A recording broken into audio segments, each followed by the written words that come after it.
apa yang akan terjadi? Kok sekolah harganya mahal-mahal banget gitu? Itu disebut karena inflasi. Jadi banyak yang nggak paham konsep ini. Konsep ini sederhana menurut gua. Inflasi adalah di mana uang lu tuh dicetak. Gitu. Iya. Jadi uang itu bisa beredar, Bang. Iya. Jumlah uang yang beredar ini makin banyak. Karena uang yang beredar makin banyak, maka barang-barang makin mahal. Betul. Nah, ini kan dibilang di sekolah nih. Bagaimana kenapa gua nggak sekolah? Kan pelajarannya menurut gua nggak semua benar. Ini kan teorinya orang kira ini udah lama sekali. Ini belum 100 tahun. Yang bikin namanya John Maynard Keynes. Ini didoktrin sebagai hal yang bagus nih. Menurut gue ini bukan hal yang bagus, nggak ada hal yang bagus dengan adanya inflasi. Kalau 3% mungkin ada yang bagus, tapi kan realnya nggak segitu. Berasnya gue tahu 23,5%. Iya. Jadi ketika lu bekerja nih Bang, contoh ya, lu gaji UMR nih 4 juta. Dulu rumah 500 juta mungkin masih oke. Di pinggiran tapi masih bisa ditinggalin. Sekarang 500 juta dapat apa di sini? Ada nggak di dunia ini yang memainkan ini semua? Oh ada dong, pasti ada. Pemainnya ya ada Pasti ya? pasti ada. Untuk memainkan ini semua di sini, kan lu pasti pelajarin itu. Enggak, ini kan semua gamenya gini Bang. Let's say Bang Densu, saya kasih semua uang yang ada di dunia. Terus Bang Densu mau ngapain dengan uang itu? Saya? Pasti bingung kan, saya uang juga buat apa di Iya. ujung-ujungnya? Jawaban adalah manusia ketika sudah punya semuanya di dunia, yang dia mau adalah kontrol. Jadi kontrol itu format dari kekuasaan kan.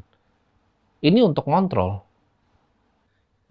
Jadi sistem fiat ini gue sebutnya, sistem fiat ini itu diciptakan itu di Jekyll Island.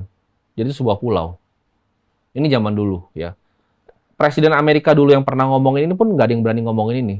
Dari ada sebuah kartel yang bikin semua ini terjadi seperti sekarang.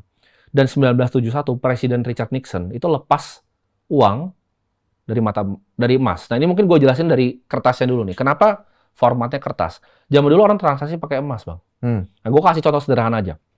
Kita ke zaman kerajaan kuno. Misalnya Bang Densu itu adalah pekerja sama seorang raja. Bang Densu digaji dengan kepingan emas. Kepingan emasnya itu perlu diinvestasikan nggak, Bang? Perlu. Sebenarnya jawabannya enggak. Kepingan emasnya tetap Bang Densu bisa tuker untuk lain, nilainya nggak kurang. Nilainya Emasnya malah nambah nggak kan? dipatah. Kalau emas Iya. kan, maksudnya. Iya. Zaman dulu kan tapi nggak ada nilai nambah tuh, Bang. Cuman kepingan doang. Oh, kepingannya nggak patah kan, Bang? Heeh. Nggak diambil sama orang, nggak digigit tikus. Enggak. Kenapa kalau sekarang orang bekerja gaji UMR tuh harus investasi, kalau nggak mati? Ya nanti Berarti- uangnya ya turun. Karena uangnya turun. Heeh. Itu sama aja emasnya dipotek setengah tiap 3 tahun. Iya. Itu kan sistem yang nggak adil. Iya. Nah, zaman dulu emas. Tapi emas ini akhirnya susah untuk dipecah jadi kecil. Contohnya untuk beli air gini pakai emas terlalu mahal emasnya segini. Iya, dipecah kecilnya susah. Jadi pecah kecilnya pakai kertas. Jadi kepemilikan 1/100 dari emas tadi. Itu kertas tuh awal itu. Jadi kertas itu sistemnya hutang atau riba. Jadi kertas yang pertama tuh hutang. Ini sampai 1971.